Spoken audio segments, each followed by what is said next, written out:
There is still time to correct this most grievous misunderstanding, Mr. Carter. The Dagger of Amon must be returned to Egypt.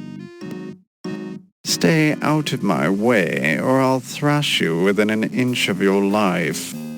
Surely you can find a way to accommodate everybody's wishes. Who are you to tell me what I can do with my own property? Your property? What authority did you have? The authority of the Egyptian Antiquities Service. So if you don't like it, I suggest you waddle on back to Egypt and complain to your own government. Would it not be better to work this out diplomatically? This isn't a case for diplomacy. It's a case for your acceptance of the situation. It is not just my acceptance at issue, Mr. Carter. Frankly, some of our people are quite upset, moved to take drastic measures if need be. Are you threatening me, you malodorous little man? Mr. Carter, there are some who would rather fight back than allow their country to be stripped of its national treasures. Any fat savage who lays a finger on my exhibit or threatens me will find himself in deep trouble. Do I make myself clear? As clear as the water of the oasis, Mr. Carter.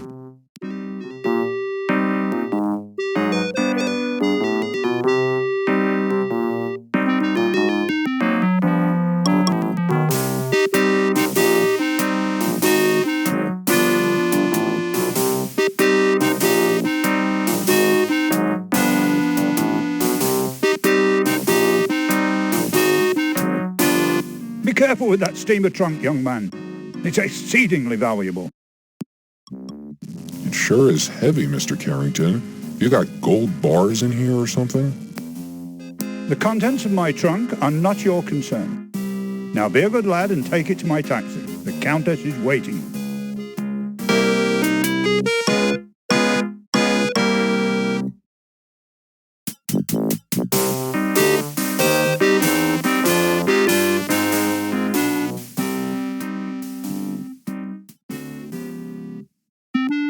New Orleans, 1 week later. Are you sure you got everything? Yes, Daddy. You've got Sam's address at the paper? Yes, Daddy. You've got the money I gave you? Yes, Daddy. Don't worry. Put some money in your shoe. New York's a big city, and there's a lot of crime there. Look, I'm going straight to the paper. What could possibly go wrong? Let me give you a little more money, just in case. Dad, I've got to go. Godspeed, Laura. Call me as soon as you get there. I'll be fine, Dad. I'm going to make you proud of me. I already am, honey.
me, dear, are you a secretary? Actually, I'm starting a new job as a reporter for the New York Daily Register News Tribune. My name's Laura Bowe. How nice. I'm Irmgard. Is this your first trip to the big city? Am I that obvious? How could you tell? By the way you keep glancing out the window, dear. I did the same thing the first time I came to New York. The tall buildings, the people rushing around, it was all so exciting. Then I stepped off the train and got mugged. How awful! It's the New York experience.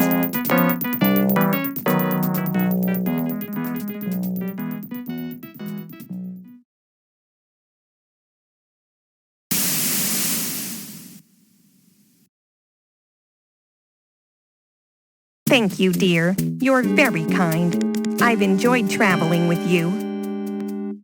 Do you need any help getting home? No, dear. I'll be fine. Thank you. You're sure you'll be okay?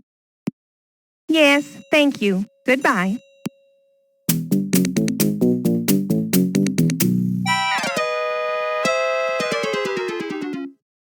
Goodness gracious! My suitcase!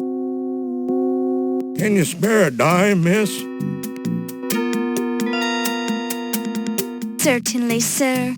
I'm always ready to help those who are less fortunate. Well, that's just peachy. Give me all your money then. Excuse me?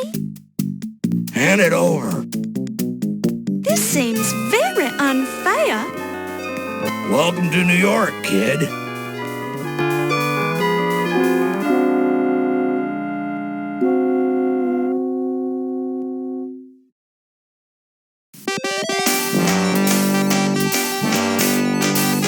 I'm not gonna let a little bad luck ruin my day. Hello, New York. Laura Bowe has arrived.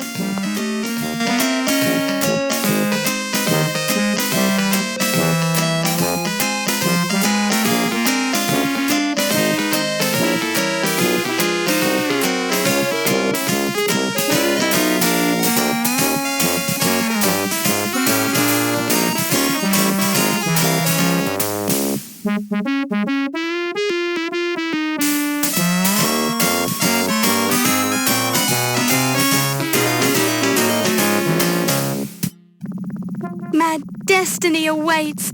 Nothing can stop me now.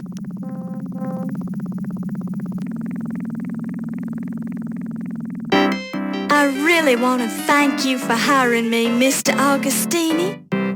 For hiring you? I don't even know who you are. I'm Laura Bowe. I believe you know my father, John Bowe. Ah, John Bowe's daughter. Now I remember. How is he? He's fine, and he says hello. He wanted to know if you still had that newspaper clipping on your wall about the explosion of the Hindenburg building in New Orleans. Yes, your father was the first cop on the scene of the explosion, and he let me into the wreckage so I could cover it for the paper.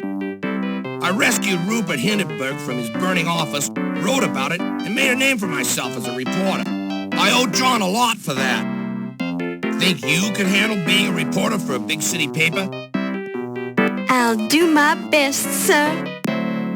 We usually just hire men for this job. It's rough out there, and you're kinda small.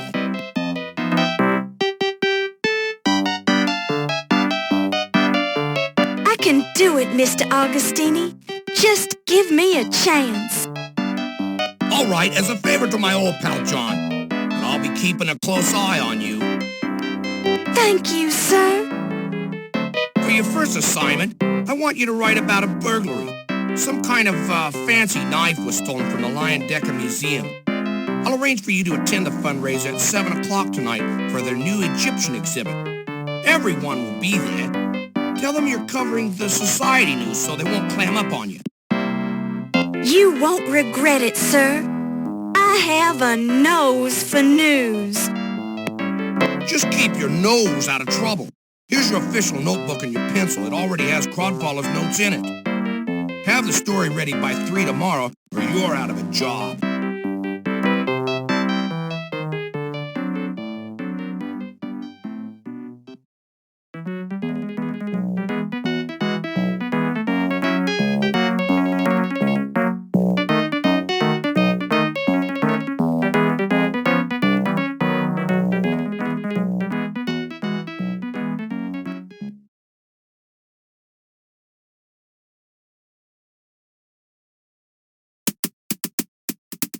Laura Baines, right? Laura Bowes, sir. And I believe you have the advantage. Crodfoller Rhubarb, ma'am, though you can call me Rube. So I suppose you've already met Sam. Yes, he's very colorful. Don't let him shake you. He's tough on the outside, but inside, he's got a heart of stone. I'm sure he... Pardon me? What did you say? Never mind, just pulling your leg. Why don't you take this desk right here and we'll get you settled in? That's very kind of you. Mr. Augustini sort of left me on my own. I have to start on this story about a burglary at the Lion Decker Museum.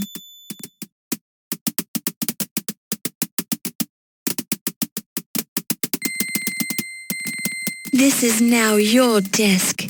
It's very old and looks like it hasn't been cleaned thoroughly in years, but it's sturdy and serviceable. The desk drawer is locked. Feels like an old desk. You already...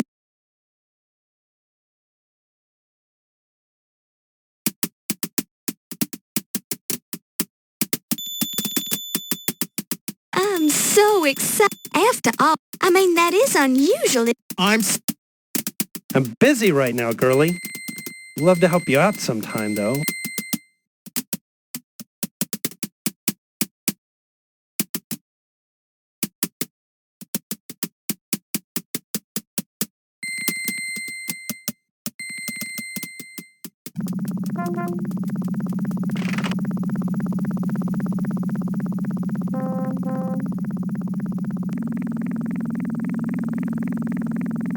You get no response.